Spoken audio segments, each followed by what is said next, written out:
after the likes of Morgan Ingram, Jason Bay, and Kevin Dorsey, I am very glad to welcome Nadia Komnenic as our guest on our second webinar at LeadDelta. She is, first of all, a dear friend and my ex-manager. Nadia, thank you for agreeing to come to our webinar. We really appreciate it. And do you want to say a couple of things about yourself? So yeah, I would first like to say that I really didn't have a choice of not joining this webinar, knowing that you invited me. As you said, Yali is actually one of my close friends. We started working together in my previous company. I hired her. She had a very interesting technique of getting me to hire her for a previous role. Maybe we can actually touch upon that because it actually was done on LinkedIn as well. But yeah, I have been in sales for 6 years now. You have some bullet points here on the screen, but I'm just gonna kind of cover main facts about me. So coming originally from Serbia, I have been working for international companies for the last 6 years, jumped from marketing to sales, kind of regretting it every day, hoping that I stayed in marketing, and then I start to love sales back again. Huge fan of LinkedIn, obviously, have been building my personal brand for the last 3 years. Got fed up with it recently. We can touch upon that and the reasons for that as well on this chat today. But yeah, I have been building a bootstrap startup from with Yali together as well, from 1 million to 10 million in ARR for the last 2 years, and then switched to Localize, which is my current company, where I'm leading our amazing sales development team. And I do know that I have some reps that are in my team currently on our webinar as well. So I'm expecting some questions as well. I will not call them out because they actually asked me not to. Nice. Hi, guys. So yeah, very excited for this chat. Nice. Okay, well, you did when I asked you to fill out the bullet points. It was a hard task for you. So let me just briefly touch upon what do you mean when you say rulebook rejecter? So that means basically that I am kind of not a fan of rules, because I do believe that when you're completely following the guidelines, the rule book that your company gives you, or kind of you feel that you should follow within your role, you're not really being brave enough for challenging the process that you have in place, which kind of limits you to really reach the full potential, or maybe come up with new ideas. So this goes both in work and in my personal life. I'm not a settler, so I would always challenge everything around myself and try to really achieve what I feel is right for me and for the people around me or the company that I'm working for. So yeah, I have a bit of a problems with rules, the ones that I don't, not following the rules that I trust, but more blindly following the rules without challenging it in the first place. Nice, thank you. And I mean, before we jump to myself, I just want to say that everything that Nadia wrote here ties back to everything she is on LinkedIn and what she advocates for. And this is going to become especially interesting when we start to talk about how to build your LinkedIn presence from scratch, or even enhance it if you are already doing it. So who am I? I am your host today. My name is Elisaveta. I'm a full cycle sales at LeadDelta. LeadDelta was voted the #1 SaaS of 2022 on Product Hunt, and we are very proud of this. It was in no way orchestrated, so this happened really organically. And yeah, it was a huge success for us. And when I'm not selling software, I am a sommelier. So I learn and I practice wine as well.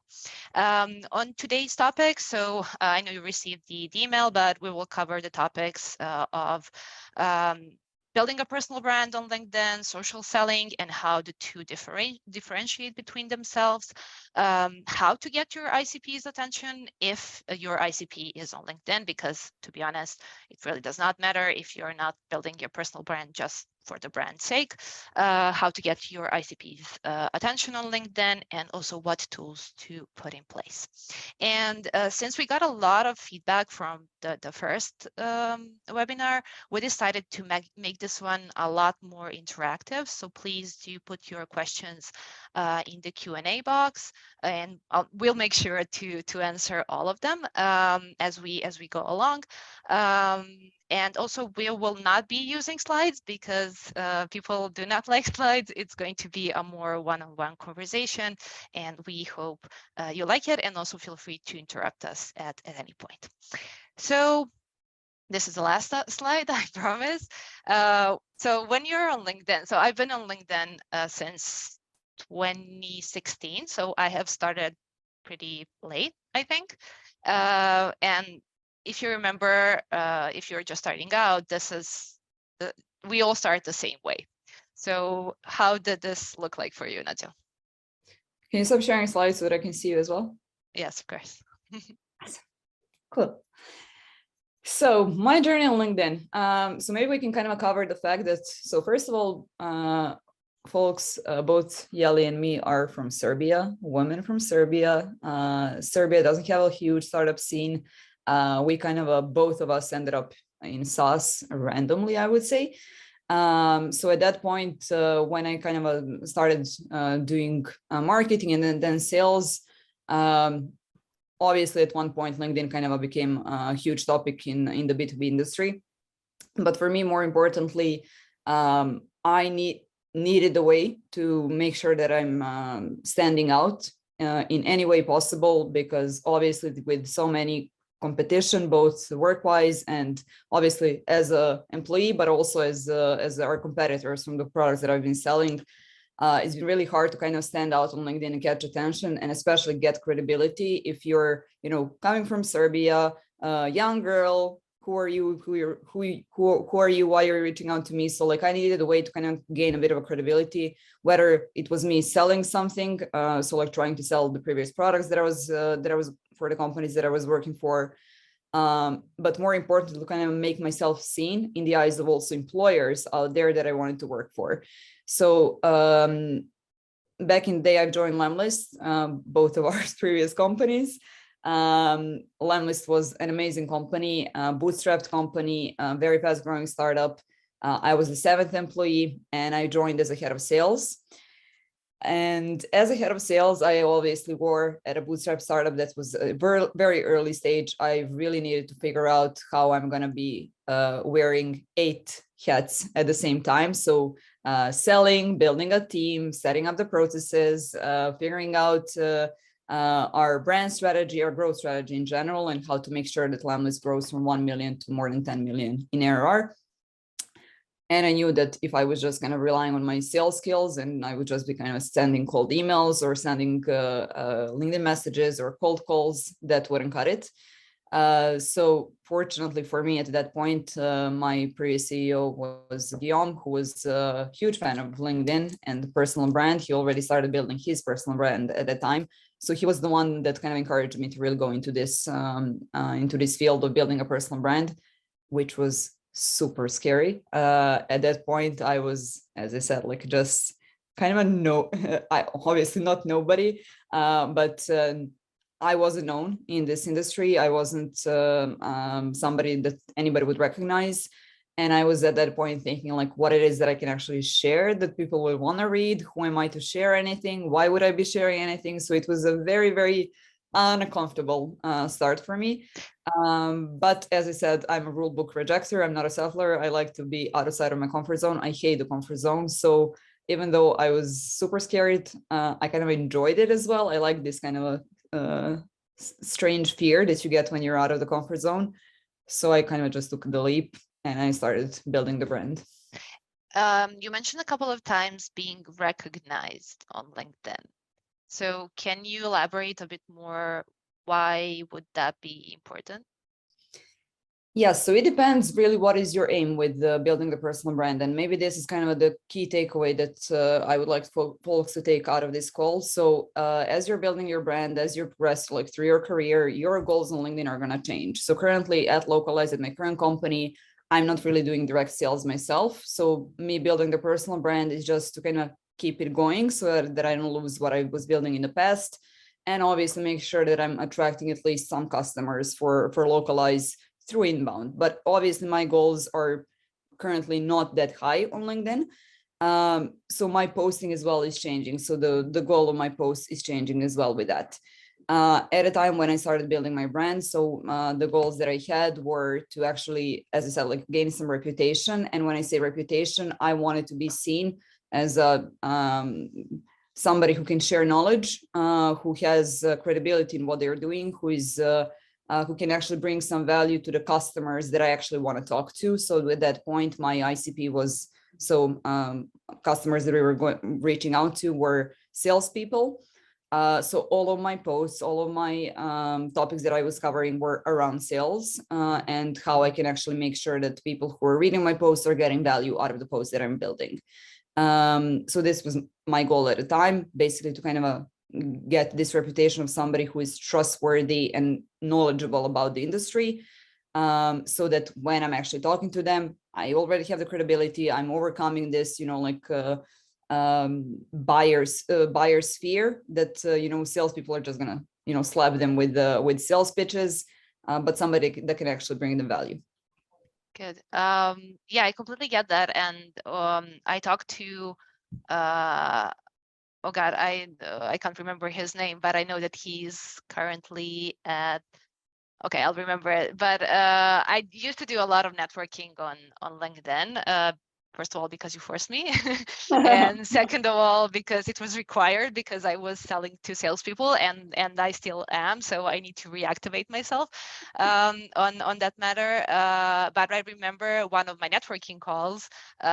This person told me, if you're sending out cold emails and cold messages on LinkedIn, the first thing that people will see is not the subject line, it is not the first sentence in the email, but it's the sender's name. And if you make yourself recognizable on LinkedIn, where your ICP is, you're more likely to get an answer either through the message or cold call or the email itself. So this is why it's important to make yourself recognizable on LinkedIn. Of course, if your ICP is on LinkedIn, or if you have any other scopes on LinkedIn. So whether that be networking, and this is an important topic that we have to cover today as well, because I feel like a lot of people do not want to do this and do not feel encouraged to reach out to other people. And this is the sole purpose of LinkedIn as a platform, and also to sell, to find a job. And if you're interested to know more on how Nadja and I met, I will just give 2 sentences. So I did want to buy Lemlist at the time when we met, and I went to her profile. I first went to Lemlist's page on LinkedIn. Then I saw, okay, there are a bunch of people from Serbia here. Then I went to as you were the head of business development, and I saw, okay, this girl knows what she's talking about. I added you and I told you I'm trialing Lemlist and I would like us to connect. And well, then there is the rest of the story, but you ended up hiring me. So another way to stand out on LinkedIn, and this topic is super essential right now, as a lot of people are being let go, you have to make yourself stand out in a way on LinkedIn.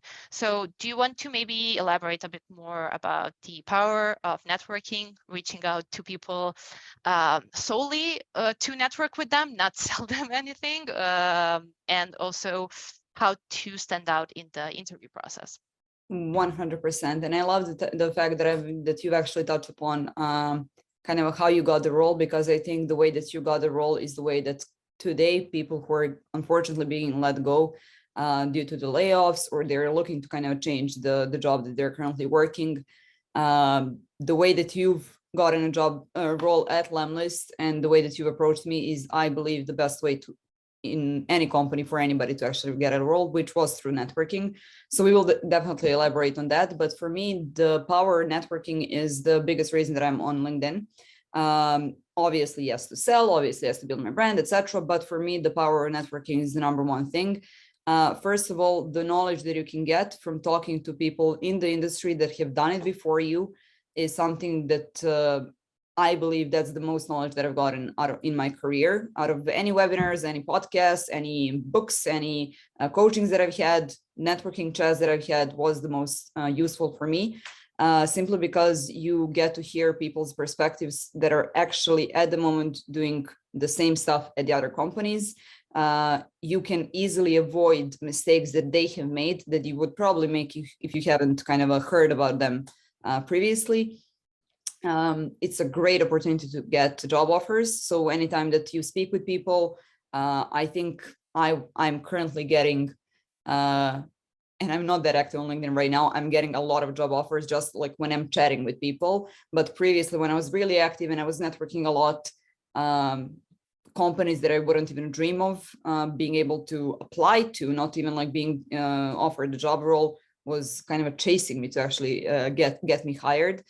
Simply because they saw how I was approaching them in the first place, and they knew that this is the way that they want to have salespeople behaving in their companies. So mentorship, job offers. Third, as a personal brand, this is a great value add for any company that you go to next. So when you're interviewing and you share the fact that you're actually present on LinkedIn, what you bring with yourself is not only your skills, is not only your knowledge or yourself to the company. What you're bringing is your brand, which means that, let's say you have 15K followers on LinkedIn. This means that your company, whenever you post, it's going to get access to 15K audience plus more, obviously, because the reach on LinkedIn works a bit differently. So this is a great value add for any company that you go to, and you're basically securing yourself for the future. For me, this is one of the key ingredients, and obviously just going to be having somebody to rely on. That I feel like ever since I built my brand, I lost this fear of being out of the job. I always know that I will have a job. Like no matter what, if I get fired today, I know that I will get a job even today if I want to, simply because of the fact that I have built such a huge network around myself, that I already have the personal brand. So yeah, for me, these are the kind of key elements.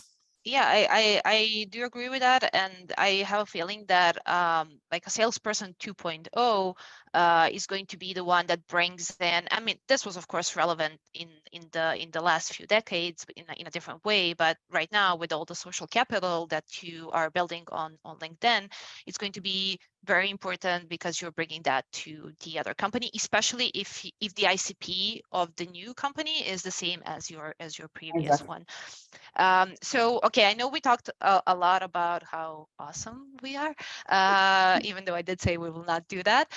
So how do you actually make sure you stand out on LinkedIn?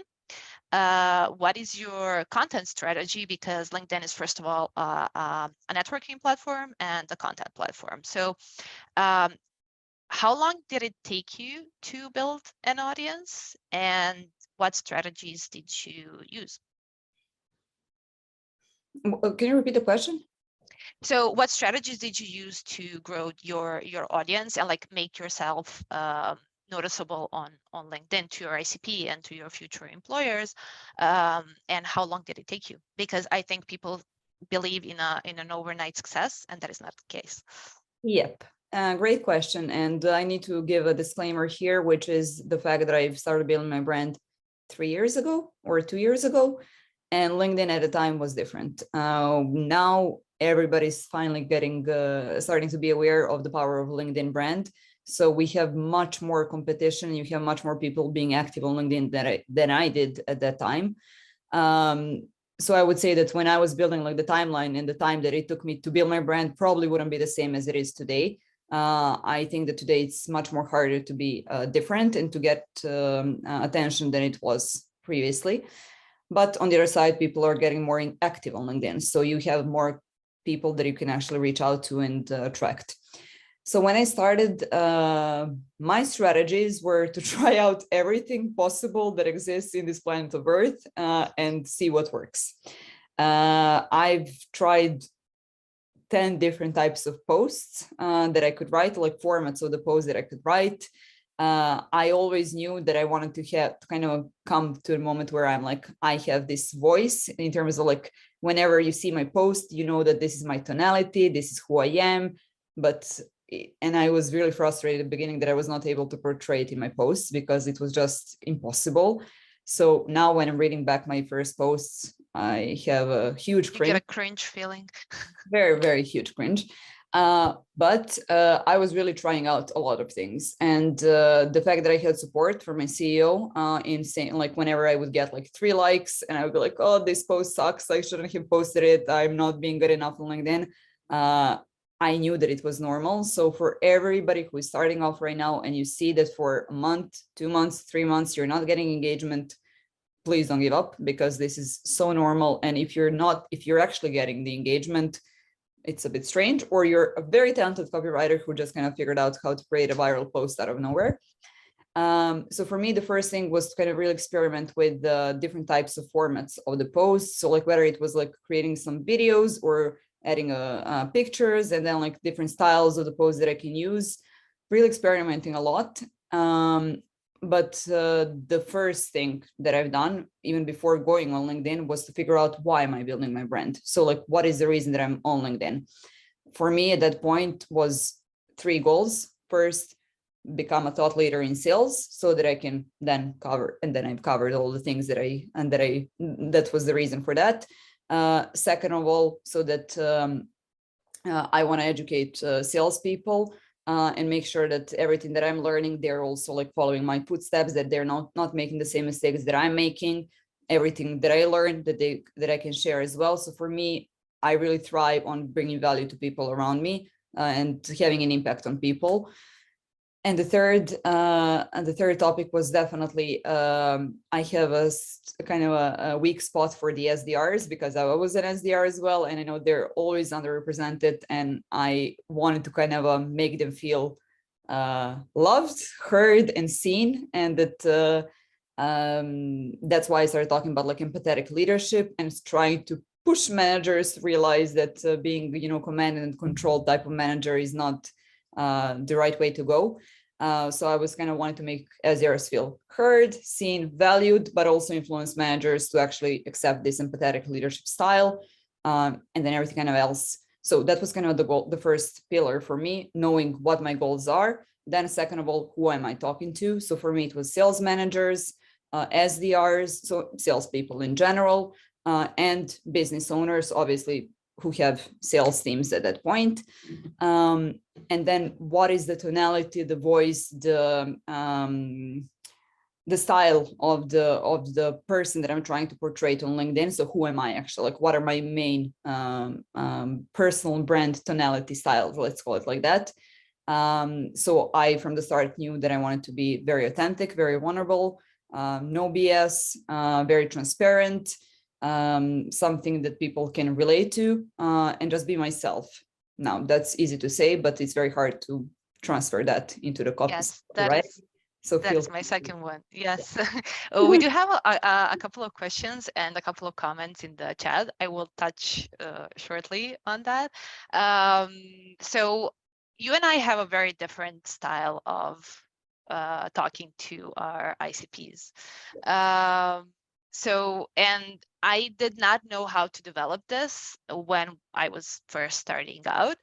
I just posted, okay, we had some kind of guidelines on how to like create posts, but they really did not feel authentic to me. They felt like more, okay, see what's going on LinkedIn, see what's working, and just post about that. And like from your own perspective. But I did not know what that meant actually until I tried out a couple of things, and like I got my first viral post, but I actually got them from the fact I was networking with people and they inspired me on what to say. And then I just put it in my own words, and a lot of people resonated with that. Did I get a lot of customers from my viral posts? Like looking at it now, not really, but I did get a lot of attention. And eventually that attention was translated back to customers, because when I talked to them, eventually, when I reached out to them, they would listen. So do you want to tell us a bit more about how not to be cringe on LinkedIn, but still like find a voice and be authentic, because I think that authenticity on LinkedIn is something that works. Yes, but I do think it's a great question, but I think this question is bigger than how to be authentic on LinkedIn. I think it's about authenticity in general, and I feel the biggest job of everybody in this world is to figure out who they are as people. Like, I think the journey to your authenticity is like a lifelong journey. Honestly, I'm still figuring it out. I'm going to therapy. I'm trying to figure out who I am. And actually, like, as I'm seeing my posts over the last 2 years, I could see through the post how I was evolving as well as a person. But for me, what I think is really important is that authenticity comes from being really vulnerable with yourself as well, and being open and not afraid to share. I didn't have a problem with this because I'm a oversharer typically, and I always overshare. I don't have problems being myself and just sharing what I think. So that was kind of an easy way for me as well to post.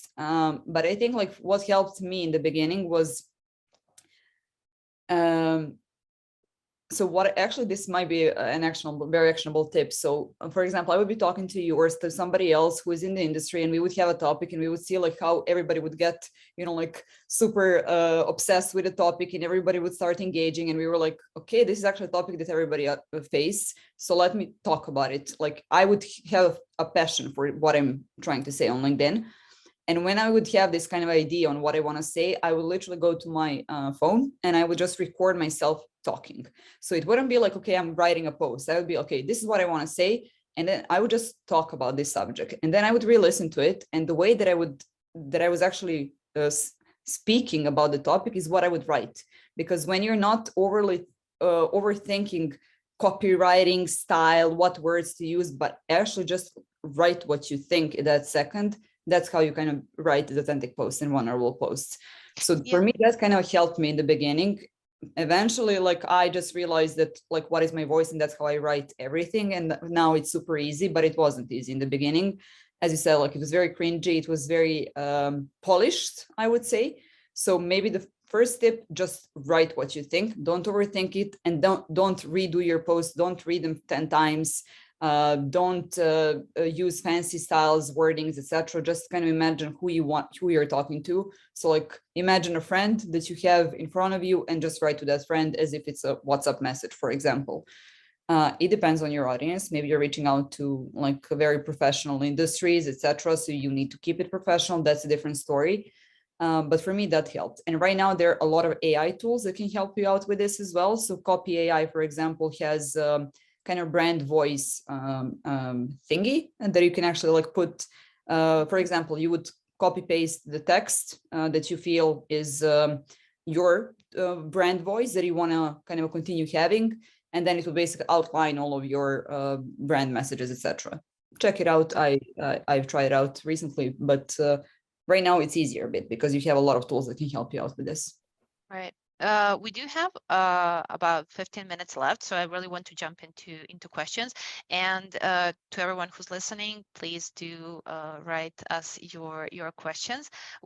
I feel like this is a very broad topic, so we could talk about this for hours. But I really want to make sure that we are answering and staying focused. So Igor asks, what is more important for you, Nadja, your followers or your connections? Never thought of that, which means that I don't really have a preference. For me, it's strange. It's a good question, but like, I feel like it's the same, because for me, like, number of followers, number of connections, I actually have more or less a similar number. So that's why I probably don't have the big concern about that. But I would say, like, for me, it's actually obviously connections, simply because I do know who, like, actually, it's not even connections, it's the people that I have in my inbox. Those are the people that I care about a lot. But personally, the reason that I'm on LinkedIn is not the people that I have in my inbox. It's actually the people who I don't have in my inbox, because I want to reach as many people as possible with what I have to share. So I hope this answers the question, and you haven't thought about this question in the past. So yeah. And like, how do you keep track of those people that are important to you? Okay, so people that are important to me, first of all, so on LinkedIn, so I can kind of walk you through my tech stack in the last couple of years. Yeah, for sure. originally zero tracking whatsoever. My inbox got insane. I'm sure there are people even on this call that I haven't responded to your messages, so I apologize. But my LinkedIn at one point became so messy, especially when we would do like lead magnet posts, and then I would get like 100 messages per day. It would get insane. So I wasn't tracking, which was at the end became a problem. So my second tip of the day is to really, when you're starting, figure it out immediately. Otherwise, when you realize that you need to figure it out, it's going to be too late and you're going to have too much work to do. And Secondly, can I jump in? Okay, this is going to be like shameless promotion, or start trialing LeadDelta. just leave me to it. And I would sell it for you, but okay. I'm kidding. No, so second of all, I've started using Phantom Buster because I could scrape my LinkedIn inbox and then I would like create a spreadsheet where I would be tracking. It was very messy and like it took too much work. So at the end, I ended up not using anything.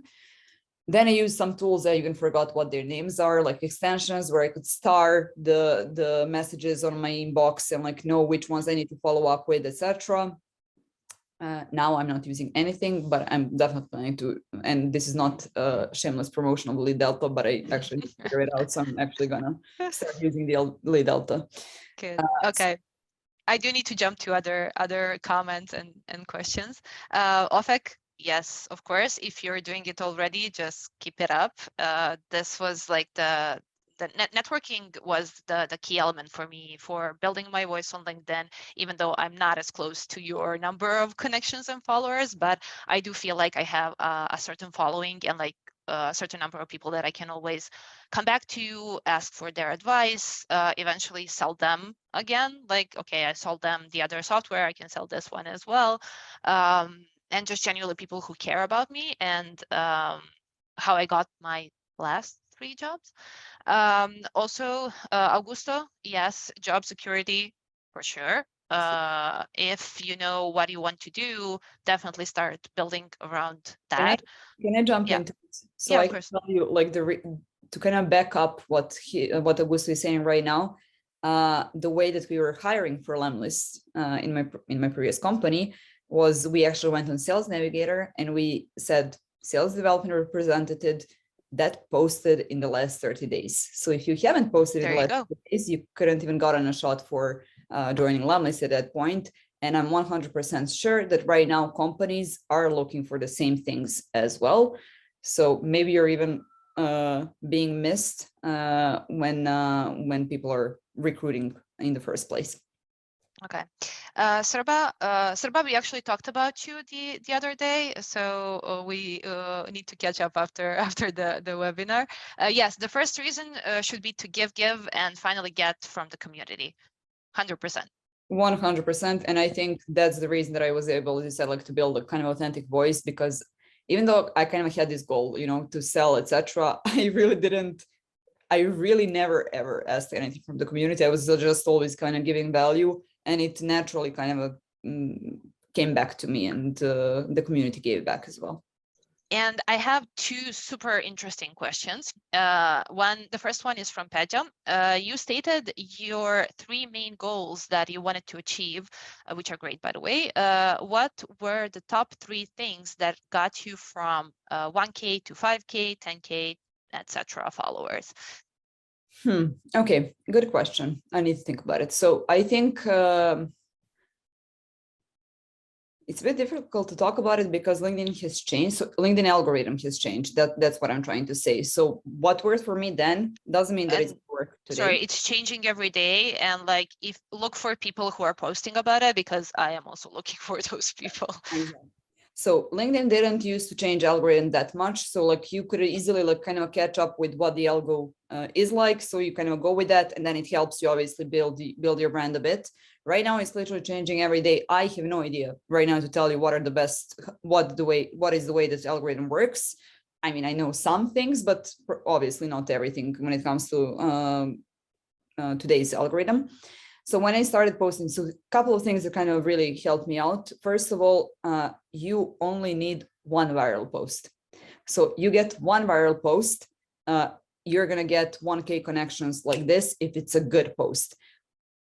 How you're going to make viral posts? I have no idea, because the posts that I wrote that were viral, I wrote, pardon my French here, but I was in a toilet, literally 3 minutes on a toilet seat, and I would just That write is so true. and That is so that true. post became viral. And the ones that I put the most effort in didn't had so much engagement. So what I'm trying to say is just post, post, post, different stuff, different topics, and something will catch up. Second thing, and maybe the most important one, engagement. When I say engagement, I don't mean people engaging on your posts, Yeah. but you engaging on other people's posts. It's not about you posting every single day and then just going off of LinkedIn. What matters even more is the comments that you're making on other people's posts, making those comments as valuable as the posts that you're writing. So meaning that you share your opinions, you bring value add to the post that you initially commented on.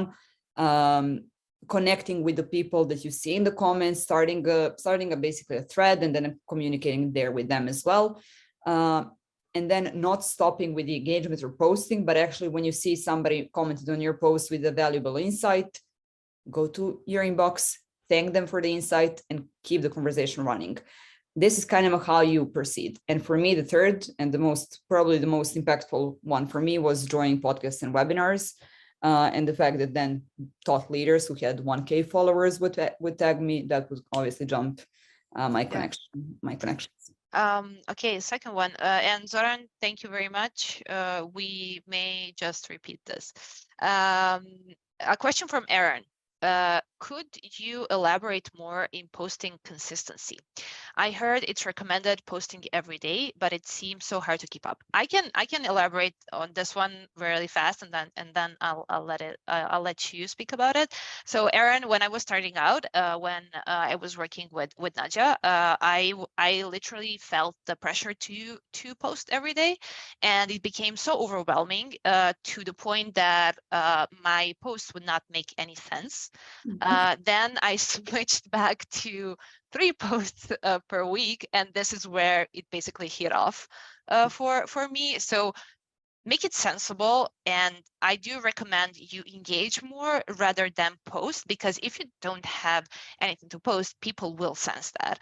Yeah. And a great tip is, if you are posting in order to get your ICP's attention, make sure you engage in a meaningful way. And what I mean by this is try to comment, like make comments that make sense and really relate to the post, and then jump into their inbox, because as soon as they answer to you, they're probably there. So just like say, hey, thanks for replying to my comment, I really appreciate it, and then you can move from there. But first start the conversation, then pitch from there.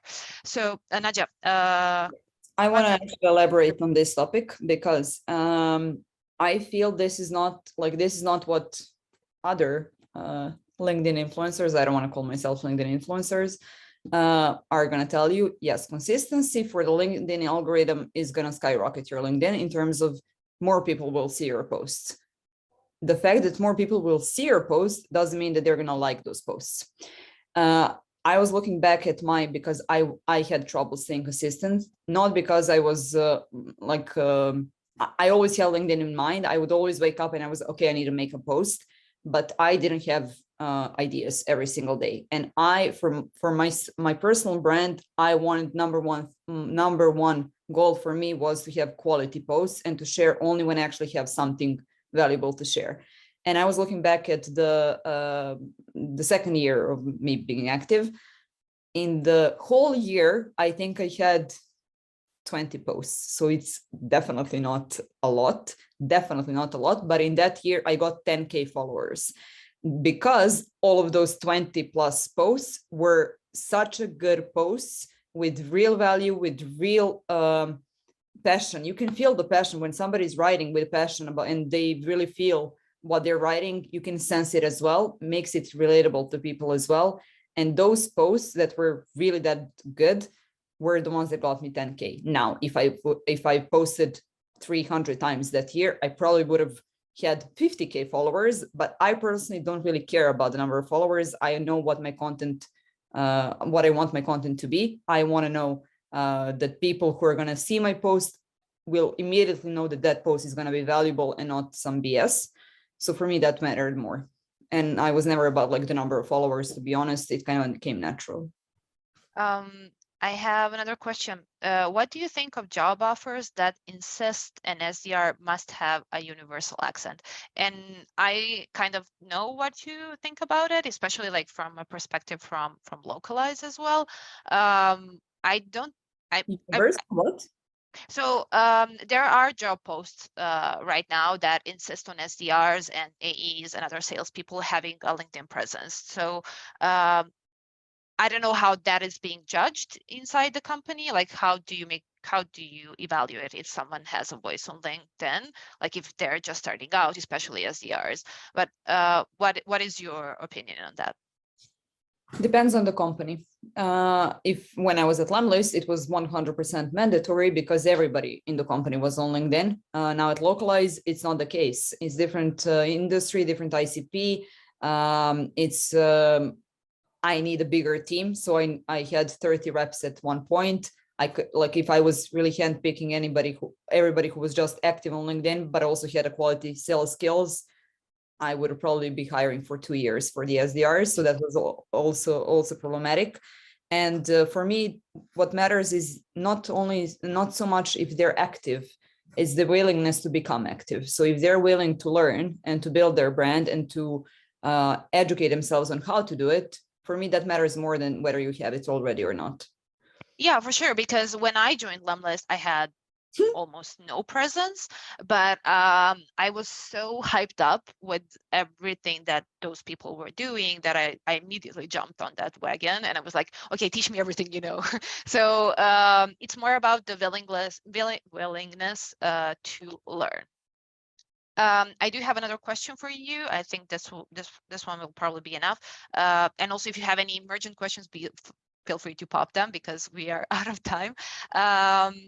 What's the biggest difference between selling to salespeople versus other persona, and which one do you prefer? Can I answer first the second question, which is which Yes, one of course.